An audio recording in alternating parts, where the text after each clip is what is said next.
A pioneer citrus grower in Wauchula, Alfred Graham Smith was born in Prattsville, Alabama during the Civil War and was instrumental in the early growth of the citrus industry in Florida, primarily in what at the time was DeSoto County.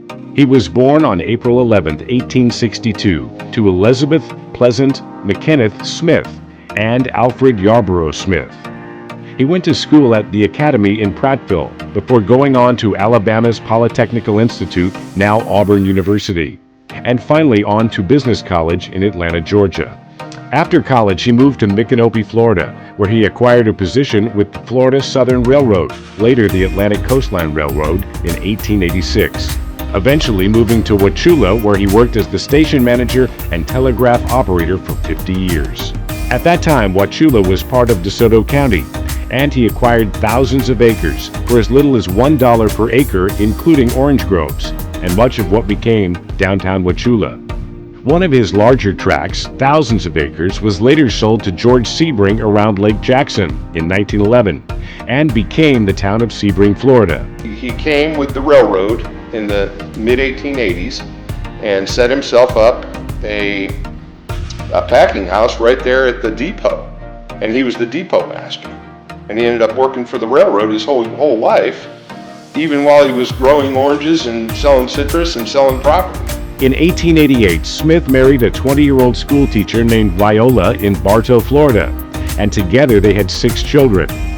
Their marriage would last for 54 years, and their great-grandchildren are still in the citrus industry today. Smith's first packing house was the freight dock and railroad depot, and in 1888, he was the first grower to ship citrus via the railroad from Wauchula. In 1896, he built a large packing house on Main Street across the tracks from the depot. And by 1905, Smith had 2 packing houses and employed 22 men.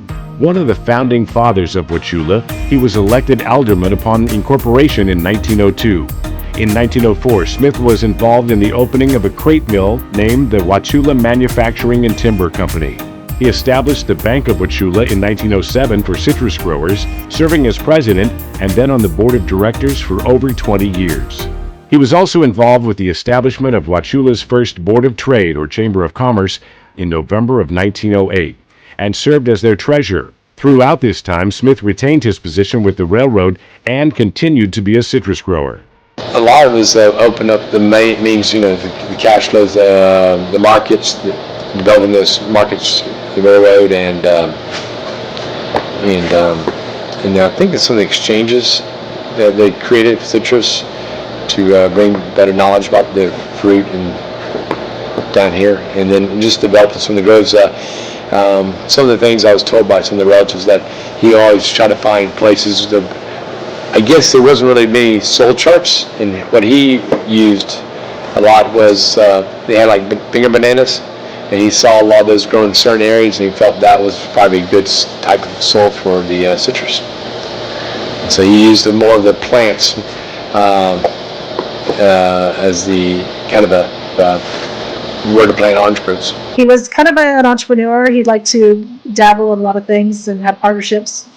And in town, he did a lot of different, not just citrus, but he worked with packing house and sawmill and electric company. He started the first electric in town. And like I said earlier, he got the first well in town for a citrus grove. He traded a piece of land for a well because it was his money was hard to come by, so it was a swap. Prior to the turn of the century, Florida citrus growers were at the mercy of speculators and commission men. Their growers had a choice of selling their crops directly to speculators or have the commission men sell their products at a distant place on consignment. Both options gave little control to the growers. So, in 1909, Dr. Frederick William Inman gathered a coalition of some 50 Florida citrusmen to join him in a trip west to learn from California's cooperative marketing system, the California Fruit Growers Exchange. The most interesting thing that he did is he got asked by Dr. Fred Inman, who's also in the Citrus Hall of Fame, to take a trip to California to observe how California orange growers did business. And this was in 1909, and you can just imagine going from Florida to California via first train, and then when you get out there, by old cars that were new at the time, but rickety, I'm sure, no suspension, and going out into orange groves. And so they went from Riverside, California to Covina to several different towns in Southern California and learned the practices of orange growing in California. First headquartered at the Lancashire Hotel in Los Angeles, the Florida group divided into committees, including finance, legislation, packing, grading, transportation, picking, pre-cooling, advertising, selling and distribution, cultivation, fertilization and irrigation, insects and disease, machinery and appliances, and packing house appliances. Many of the men of the Committee of 50 returned to Florida and implemented what they had learned in California, resulting in the establishment of the Florida Citrus Exchange in Tampa on July 20, 1909. The first president was Dr. Fred W. Inman, and by that fall approximately 80 sub-exchanges were in place, with A.G. Smith, F.M. Pringle, and J.L. Sauls named as the directors of the Wauchula branch. Smith continued to update and modernize his packing houses for the rest of his life. By 1912, the entire Wauchula packing house was concrete and had become one of the largest and most up-to-date citrus packing houses in South Florida. Throughout this time, Smith was pushing for better roads in DeSoto County. Not only would better roads ease the difficulty of moving citrus, but they would also help the truck farmers and all the citizens of this area. In California, the citrus growers were paying an average shipping cost from grove to packing house of 2 cents per box over good hard roads.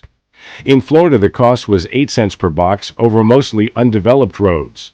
With an estimated yield of 8 million boxes of oranges for 1914 and 15, the savings of 6 cents per box amounted to $480,000, which more than paid the interest on a considerable road bond. We discovered that the roads were really good out there, and it made it a lot easier to get the fruit to the market and to the shipping points.